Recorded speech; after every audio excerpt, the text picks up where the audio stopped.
So we're going to start with number 4 on this video. We did not get to it in class. It is very similar to number 1. So the first thing that we're going to do is we are going to graph it. So we're going to go in our calculator. We're going to go to y equals, and we're going to graph it just as we see it. X minus 2 squared plus 1. Go to graph. Zoom 6 gets you back to the standard screen. Zoom 6. Okay, so this is what this looks like. We're going to draw a little sketch of it. Again, we don't need the negative y values. We don't need this part of the graph because it's not, there is no graph here. So it looks something like this. Right? Okay, so that's what our graph looks like. I told you you have to label at least one point on a parabola. We are going to label the vertex, which is the turning point right here. On our graph, it looks like it is the point 1, 2, 1. Label it. Now, if you can't figure out what that point is, you can do a couple of things. You can look at the table. I can definitely see that x is 2. So if I go to the table and I go down to where x is 2, I see that y is 1. So that is the point 2, 1. Okay, back to the graph. So now we need to figure out what the domain and range are. Well, the domain for any parabola that does not have a restriction on the domain is always all real numbers. This is always all real numbers. All real numbers. Okay? This arrow is going up and to the left forever, and this one's going up and to the right. So this graph is going left and right forever. Left and right are our x values. So the domain is all real numbers. Now the range is something different. The range, we're looking at the bottom to the top, the y values. Well, here is the smallest y value, because this is a minimum, and all the y values go up, right? This parabola is going up forever. The smallest y value is right here, and that's when y equals 1. It's part of the graph, so it's included. So our range is y is greater than or equal to 1. That's it for a question like that. Let's move to the back here.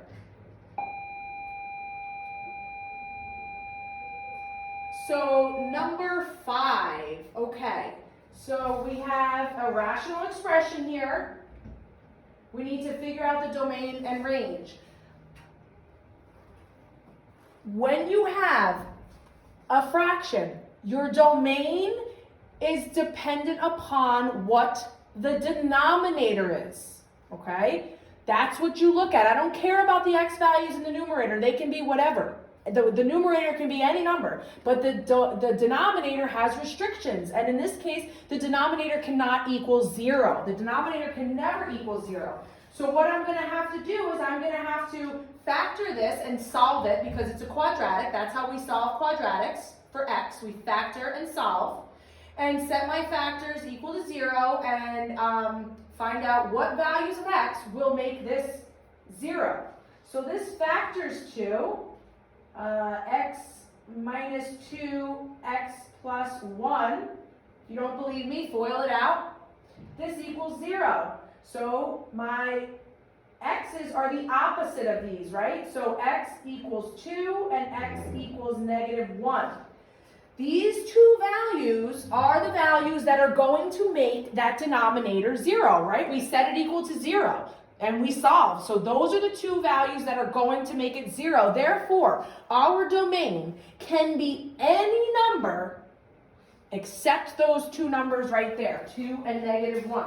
So we can write that as all real numbers. X cannot equal negative 1 or 2. All real numbers except for negative 1 and 2.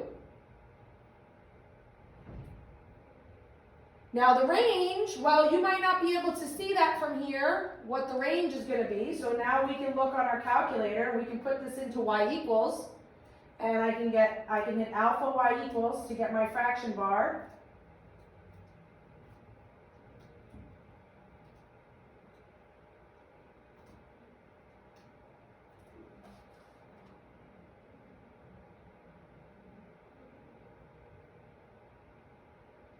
So that's what that looks like. Pretty interesting. You don't have to be too concerned with what this graph looks like at this current point in time, but if you notice, the bottom of the graph is going all the way down to negative infinity, and the top of the graph is going all the way up to positive infinity. If you look just at this middle piece right here, well, this alone is going from negative infinity to positive infinity. So, and all three pieces are part of the graph. Don't worry about the type of graph that it is right now. You don't have to worry about that. So our range is also all real numbers, but there are no restrictions here. So it's just all real numbers for our range there. Okay, so number 6. We have a function, a quadratic, once again, with -2 is less than or equal to x is less than or equal to 8. Ladies and gentlemen, this is our domain. They are giving us a domain here, okay? They're telling us that we're going to look at this parabola, we're going to look at this function, but we're only concerned about what's going on between x is -2 and x is 8. They also want to know so we're trying to find the smallest value in the range. So the smallest value in the range, well, the range is y value. So we're looking for the smallest y value. That's what we're looking for. Okay, well, we're going to use our calculator for this. We're actually going to use our table. So we're going to go to y equals, we're going to put in x squared minus 6x minus 7. And I don't actually need the graph here. I'm going to look at the table because the graph is going to be a little confusing considering we only need to look at these values. So I'm going to look at, sorry about the glare, I'm going to look at -2 to 8. And I want to see what the smallest y value is. So here I have 9, 0, -7, -12, -15, -16, -15, -12, and -7. 0 and 9. So it looks like the smallest y value is right here, -16. Again, I'm only concerned with between -2 and 8 for my x values. So my smallest y value is -16. Now, the work you would have to show for this is you would have to just make a little table, an x and y. And what we are looking for is, do you know what x values you're supposed to have? And sure, they should be going from -2 to +8. And then you're going to list your y values. Okay? I want to see that you know that this means that these are the x values you're looking at. So those should be the x values in your table. Okay? All right, number 7. Similar to number 6, they give us a domain right here, -3 to 5. So we're only looking at x values between -3 and 5. And what is the largest element in the range? So now what they're asking for is the largest y value. Okay, well, the process is going to be exactly the same. We're going to put this into y equals. That's a -2x cubed, okay? There's a negative sign there.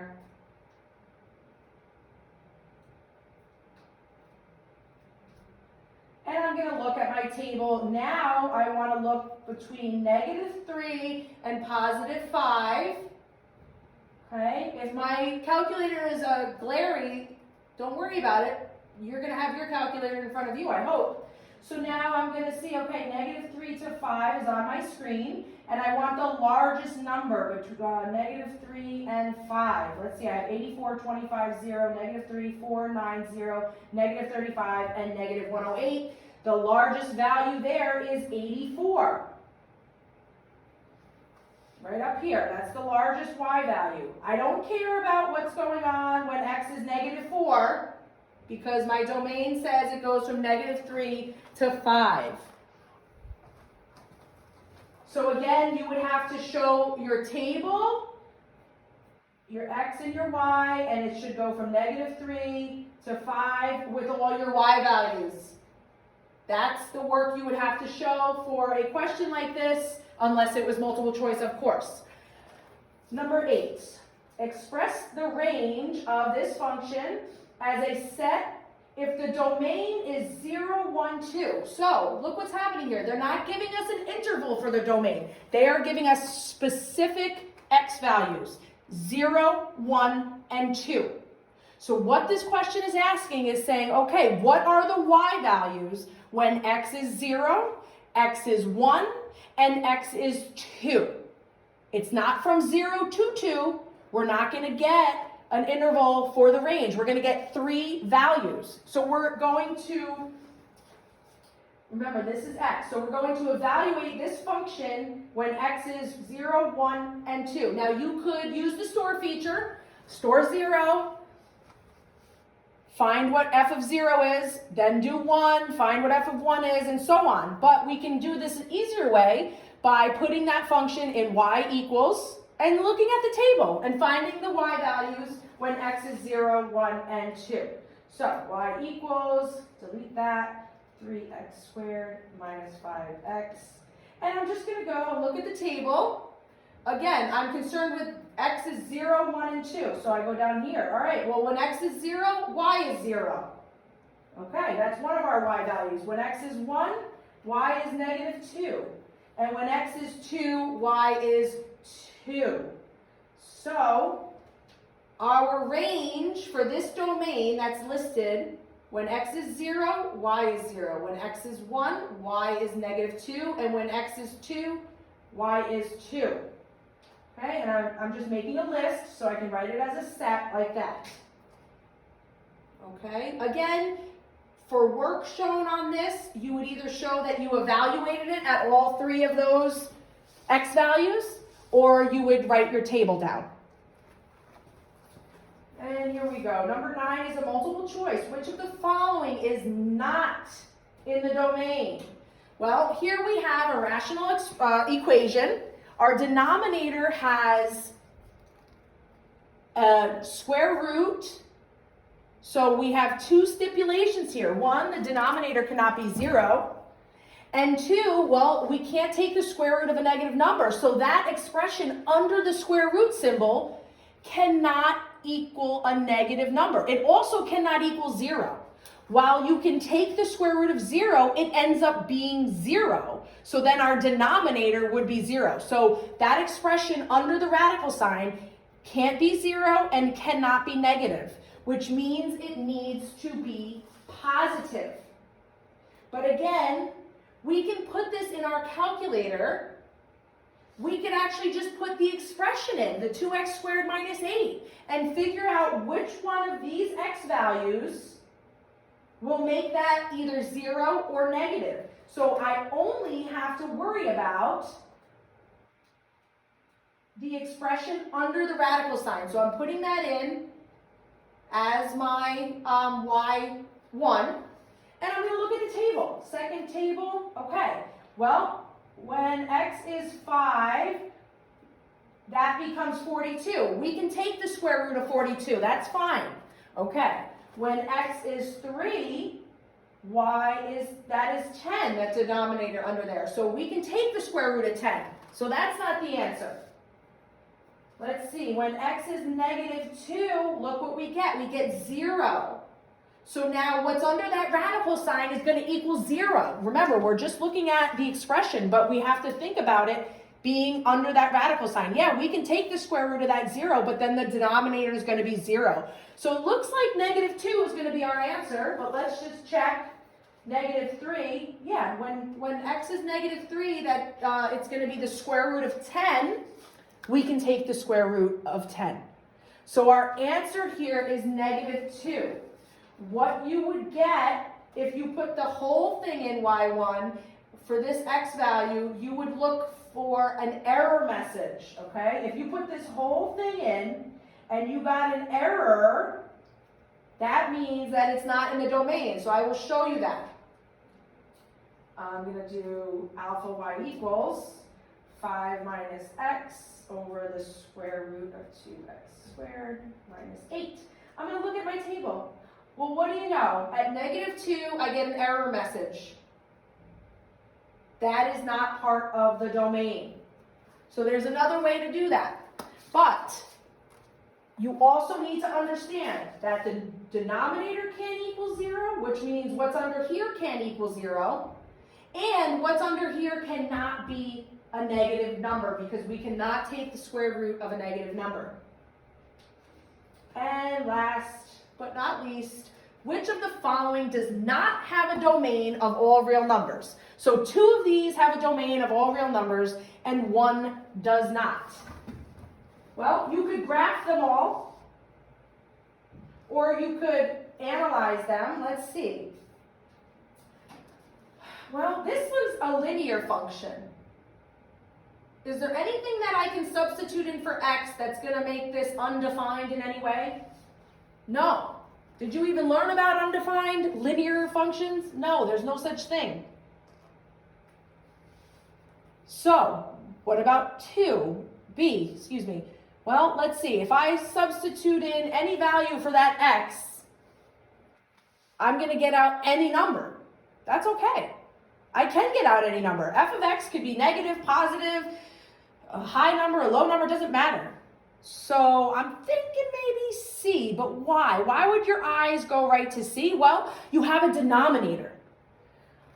A lot of times, not all the time, but a lot of times when you're asked about a domain, it's really dependent upon whether or not you have a fraction. And here we have a fraction, which we all know by now, I hope we all know by now, we cannot have a denominator of 0. So C, there is a value for x that would make that denominator 0. Well, what minus 2 equals 0? 2, right? 2 minus 2 is 0. So, because x cannot equal 2. So yeah, this domain is all real numbers except for x cannot equal 2. So that is the one that doesn't have a domain of all real numbers because we have that restriction, x cannot equal 2. It will make the denominator 0.